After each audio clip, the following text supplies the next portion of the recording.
I'm Ernie Ray, and this is the Beyond Belief podcast. Today we're discussing blood. Our religious traditions are steeped in the stuff, from ritual slaughter in the ancient Jewish temple to Islamic methods of killing animals, to the blood of Jesus shed on the cross. It seems to be absolutely central to core religious beliefs. What is it about blood? Why would some religious people choose to let a child die before giving permission for a blood transfusion? Why do so many people of faith regard a menstruating woman as unclean? Joining me are three academics, Dawn Llewellyn, Michael Burley and Douglas Davies. I began by asking Douglas why blood is so important to a religious understanding of life.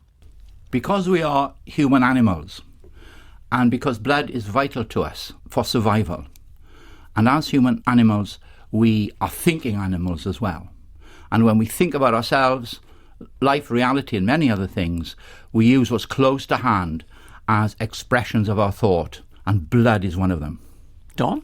Same kind of reasons. Blood is essential to who we are as humans, the way we interact with each other. It's thought to have awe-inspiring powers because it's part of all of us and it's what gives us life, which means then it kind of helps us decide what's sacred, what's spiritual and what's not. Mick? There's a rich and manifold symbolism associated with blood. It can symbolise the life essence, power and the nourishment of the earth. Douglas, let's start with the Hebrew Bible. It is full of blood.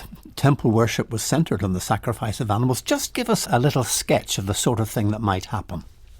The sort of thing that might happen once the ancient Jews had a temple and priests, because priests are important for blood, and an altar and a really sacred place in which to use this substance, that animals would be killed, variety of animals, and their blood put upon the altar. This is one feature. And in that sense, it's tied up with an idea of covenant, the links that human beings have with the deity and the deity had with human beings. And in a sense, covenant is an abstract kind of idea. Blood is a realistic expression of it.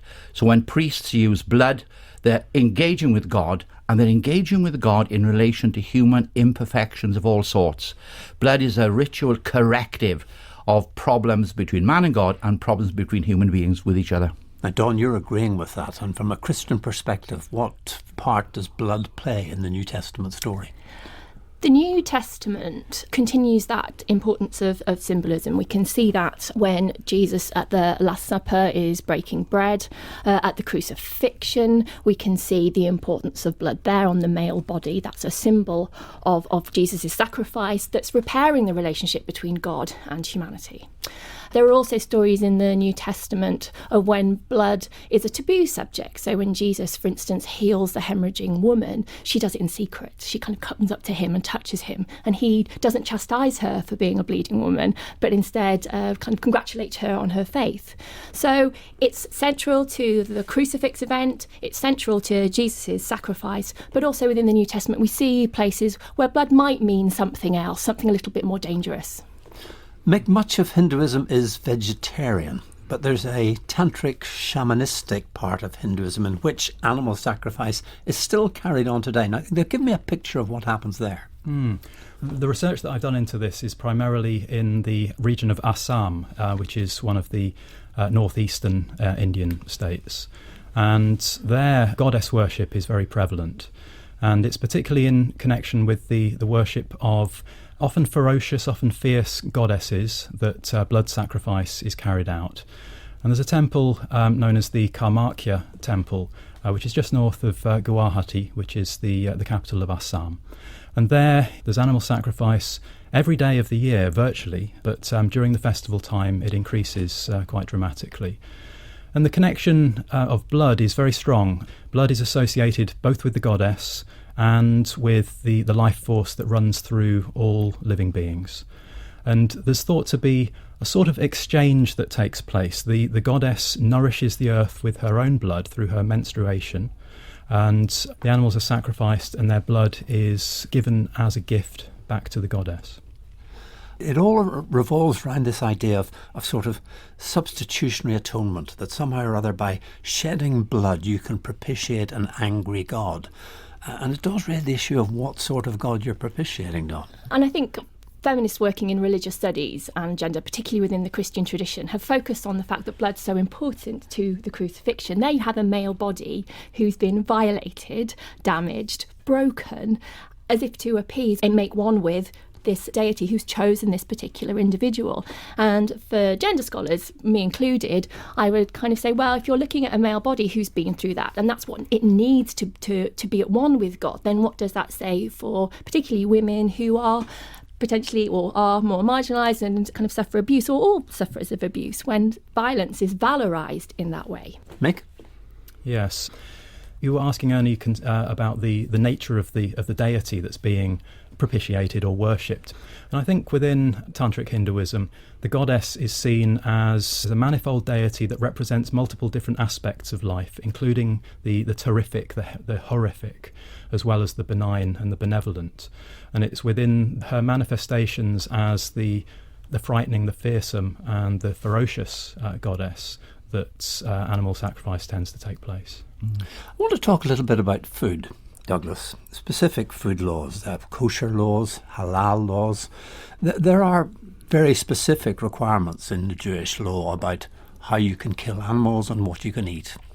Well, going back to the book of Leviticus is one place our minds would go, I suppose. It's way back in chapter 11. There's this very interesting statement that the life is in the blood. You mustn't eat blood. Why? Because there's life in it. And humans mustn't eat life. Because life is, after all, given by God. And in a sense, you mustn't eat that itself. Therefore, you kill the animal, you slit its throat, you drain it of blood, and then in that sense, it's bloodless. In that sense, it's lifeless. So the living can eat the dead, the living mustn't eat the living. In one sense, what Leviticus is saying is that we shouldn't be carnivores. And yet, in some sense, that blood will still be existing in that dead body. You can't get rid of it all. Well, no, of course, I think I meant there that we're cannibals rather than carnivores, basically. But we don't normally think of it in those terms. So why are most Hindus vegetarian, Mick? A large number of Hindus are vegetarian, and that is largely because they have a principle of non-violence, ahimsa, and that carries over into the animal world as it does in the human world, which we find not only in the Hindu traditions but elsewhere as well, of course, in Jainism and Buddhism and elsewhere. And refusal to shed blood is the symbol of your respect for the sacredness of life. Yes, that's a very good way of putting it. And the Tantric Hindu tradition I've been referring to before is rather different from that. And there are many forms of Tantric Hinduism, but the forms that worship ferocious female deities in particular tend to almost deliberately subvert some of the more orthodox Brahmanical norms that apply to what we might call vegetarian forms of Hinduism. And those include the consumption of meat, and sometimes the consumption of meat within ritual contexts, and also the consumption of blood within ritual contexts as well. And within that tantric tradition, they slaughter animals in a particularly brutal way. They very often behead them, I gather. Yes, but beheading is by far the most common means of sacrificing the animal within those tantric ritual practices. And that itself can be seen, and some scholars have interpreted it to be a subversion, a deliberate subversion of ancient Vedic practices. In the Vedic religion, going back 3,000 years or so, the practice was to sacrifice animals, but to ensure that blood was not spilt prior to the offering of the animal to the fire. So the animal would typically be suffocated. That's really interesting, because often when rituals or ceremonial rites or liturgies are being developed, it's often to kind of demarcate that particular group from another group that's doing a different practice. So that's certainly what was happening within Leviticus. It was a kind of way of identifying a particular community in the way that you've said, with the kind of tension between those two branches of and Hinduism. in exactly the same way that when the Reformation comes about, the Protestant world firmly says that the wine, or what is being used in the Lord's Supper, is not the blood of Jesus, using that earlier medieval philosophical way of saying that wine can't in its very self become blood. That was not acceptable. And that's a good example of us and them. Mm-hmm. Well, Douglas, you brought us on to ritual, so let's stay there. Because in the Eucharist, the central act of Christian celebration, bread is broken and wine is drunk, interpreted as being the body and blood of Christ. And within the Catholic tradition of transubstantiation, it was believed that the substance of that remained the same. It was actually body and blood. Absolutely. And there's something interesting going on here, and it's about emotion. It's about the fact that religious lives are emotional lives, and the way in which religious groups organise their theology, their belief systems, to interact with their ritual systems. And there's a way in which I think what's happened in the history of the Christian tradition is that Christians felt emotionally related to, felt a significance with eating this bread and wine, and then it develops into this big philosophical theology of transformations, as you said. But again, to go back to the Reformation, it's interesting. The great English theologian Thomas Cranmer, when he writes his great book on the history of the Lord's Supper, he uses a remarkable phrase. He says that the true Christian person receives Christ, wait for the phrase, it's an interesting one, in the stomach of his heart. This is a remarkable thing to say. And I think when he's talking about the stomach of the heart, he's trying to get at the feelings of faith that is a wrap around the ritual event. Well, let me remind you that you're listening to Beyond Belief, and today we're discussing the significance of blood. In the Jewish and Christian traditions, women who are menstruating have been regarded as unclean, and some religions regard blood as so sacred that they won't allow blood transfusions. Why are people so hung up on a few drops of blood? And with me are Dawn Llewellyn, Douglas Davies and Mick Burley. For 50 years, John Viney was a member of the Jehovah's Witnesses. He was chairman of a hospital liaison committee for the Jehovah's Witnesses. It was a primary tenet of his core belief that under no circumstance would he give permission for a blood transfusion for himself or for any member of his family. I asked him what biblical authority was used to justify this position. Well, the first time in the Bible that it's mentioned is when Noah came out of the ark. It's Genesis 9 verses 3 and 4, where I think the scripture says every moving animal that's alive you can eat, you can serve as food, just as I gave you the green vegetation, I give them all to you. But then it said, only flesh with its life, its blood you must not eat. That's eating, it's not actually receiving blood into your system. This is where the interpretation comes in, and Jehovah's Witnesses believe that just like eating will sustain your life, you must not sustain your life or keep yourself going by blood, so that transfusion would also be keeping you going, certainly keeping you alive. Are there any medical procedures involving blood that a Jehovah's Witness is allowed to undergo? Well, blood has been broken down into 4 major components, which are no-go areas, and that's apart from obviously whole blood. You have red blood cells, the oxygen-carrying cells, you have plasma, you have the white blood cells, and then you have the platelets, the clotting factor. So those 4 major components, Jehovah's Witnesses are very clear, are not to be administered in any sort of transfusion. But science has been very clever, thankfully, in looking at blood, and they've gone even further and broken blood down into much more finer components or fractions. And those really are matters of conscience, and that's what Jehovah's Witnesses would say. They are conscience matters. Things like haemophiliacs that would perhaps have a problem with bleeding, factor 8 that is taken out of the blood would be a matter of conscience. So although it's, some would argue, well, it's still blood, it's come out of the blood. But Jehovah's Witnesses do not consider that as a major component. What about the doctor? Because it must pose a terrible dilemma for a surgeon who's faced with the possibility that a patient under his or her care is going to die without a blood transfusion. What are the NHS guidelines to doctors in that case? Well, for adults, it's quite clear. Jehovah's Witnesses in advance fill out a medical directive form that actually releases the doctor from responsibility and shows that the matter of refusing blood has been carefully considered. So if that is presented prior to surgery, the doctor actually is under obligation to follow that. On those occasions when children are involved, there would always be a court order sought, and a judge from the family division would have to make a ruling after listening to why the doctors feel the blood is necessary.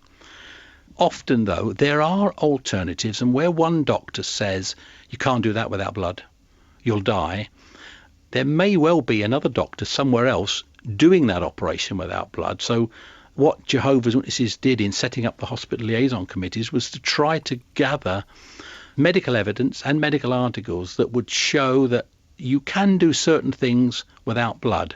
And we would try and put one doctor in touch with another doctor, maybe because he or she's got more experience with dealing with Jehovah's Witnesses, because often it was Jehovah's Witnesses that were used as the guinea pigs for a lot of these new techniques.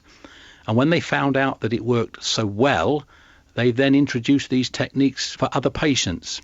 But having said that, we can't deny that there are people that have also lost their lives because of refusing blood. Presumably there are many Jehovah's Witnesses who would rather their child died than allow that child to have a blood transfusion.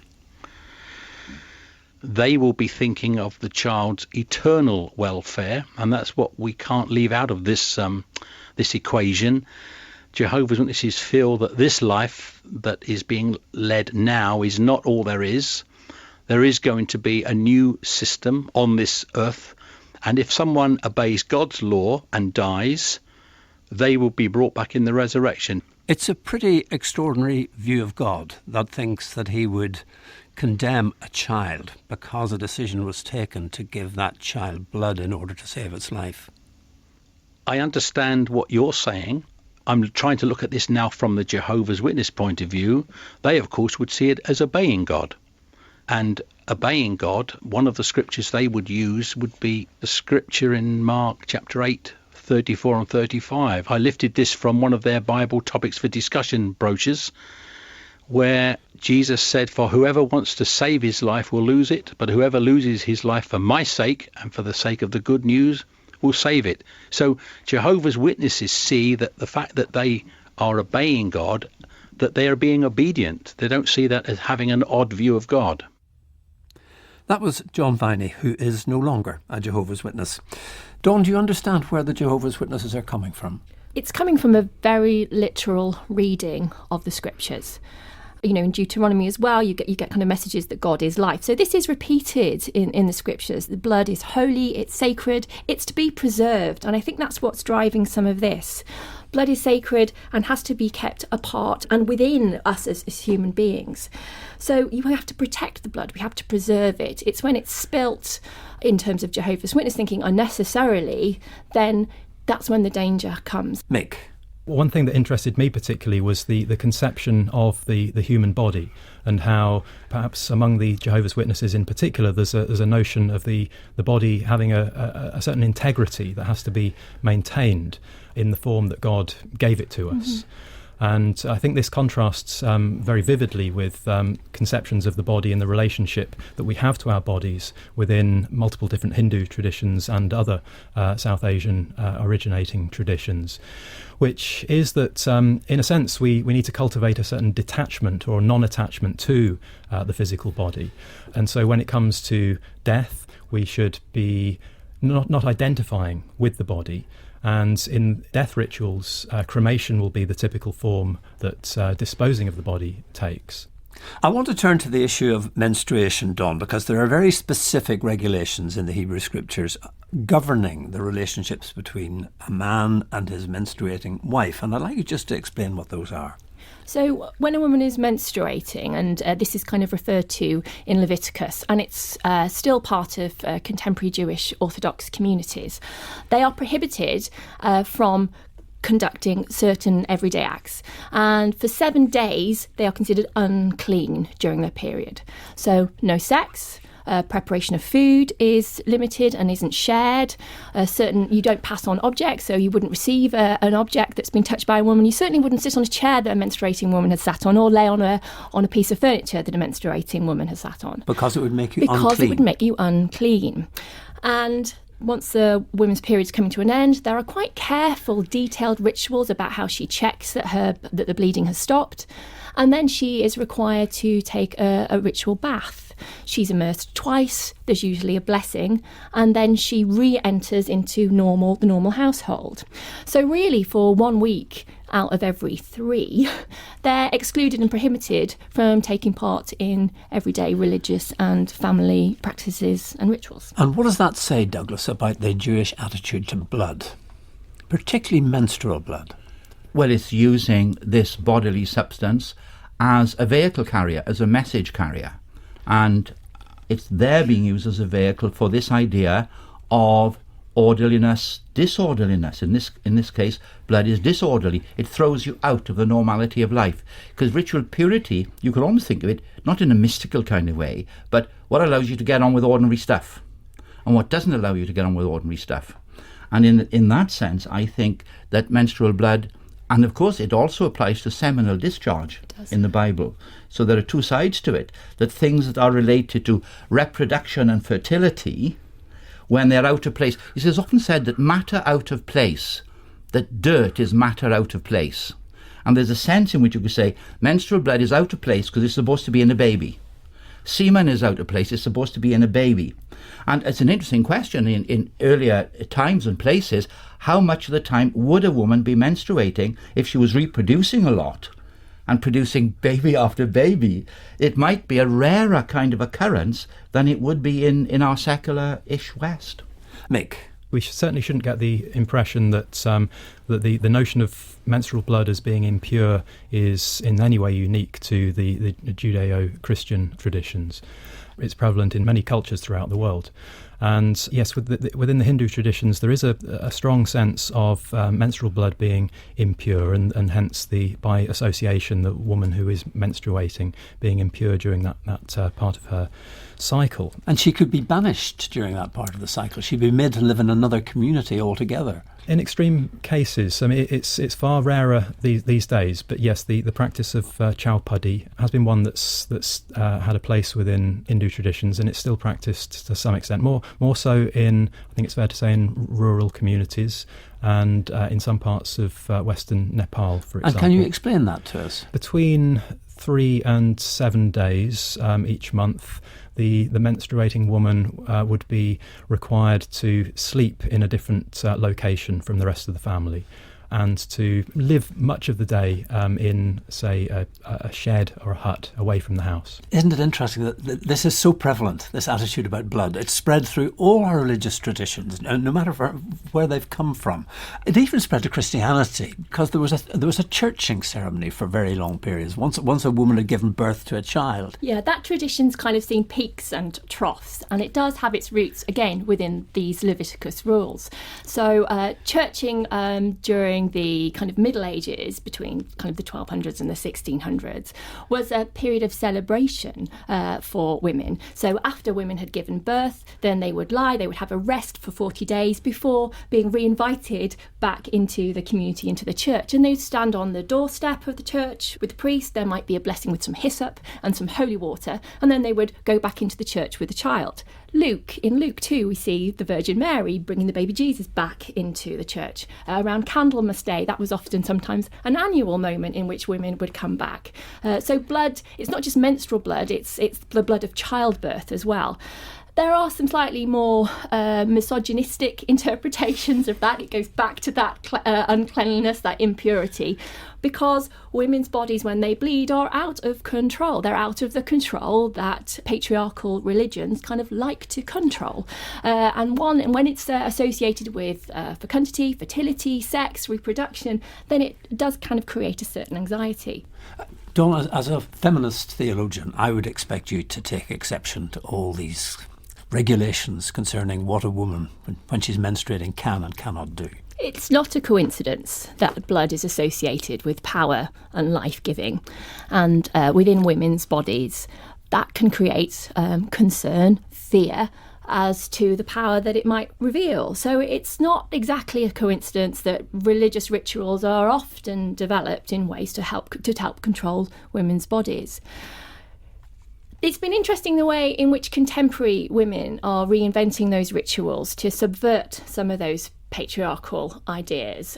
And there's been a reclamation within the contemporary women's movement of redesigning and reinventing, or inventing totally and reimagining rituals which value blood and try and draw on and mark the significance and the power of that with women. So some very positive, empowering movements such as the Red Tent movement or women's circles, where women will get together and they will share their experiences of childbirth, menstruation and menopause in a highly ritualised setting. There'll be food, there'll be storytelling, there'll be music, there'll be candles.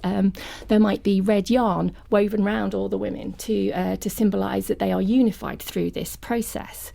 And when you have rituals of purity, it does mark that anxiety. It's about control and power at the end of the day. Women's lives are a bit unruly. We bleed without us controlling it. And so there's often an input to try and control that. Nick? There are some intriguing connections with the sort of tantric practices that I was referring to earlier there, because at the Karmakya temple in Assam, one of the major festivals is known as Ambuvati, and it's essentially a celebration of the goddess's menstruation as a fertile period and a nourishment of the earth. And the temple is closed for 3 days, which symbolically represents the time during which the goddess's menstrual cycle is at its peak. And then on the 4th day, the temple is opened, and a form of a gift that is given to the pilgrims is it takes the form of a piece of cloth that is soaked in red fluid, typically not literal blood, but it's representing the garment upon which the goddess was supposedly sitting during which she was menstruating, and this is taken by the pilgrims as a sacred gift and offering. In the light of our discussion of the place of blood in religion, I'd like you very briefly to tell me what one conclusion do you draw, Mick? Well, I think we can see the complexities and we can see the nuances, and in some ways it's treated as a pure substance and in others as an impure substance. Douglas? I think it shows us that there are natural symbols in the world. Long before we were literate, we had bodies to use to express stuff. And I think that blood is directly linked not just to life but to death. That this is a symbol of fertility and infertility, life and death, and its multiplicity of use is just another expression of our concern as animals to survive if we possibly can. Dawn? The importance of blood and whether it's considered sacred or not, or contagious or a pollutant, or clean or unclean, really depends on where the blood is coming from, whose body it's coming from, and the place in which that blood is present. Well, that's all for this week. My thanks to Michael Burley, Dawn Llewellyn and Douglas Davies.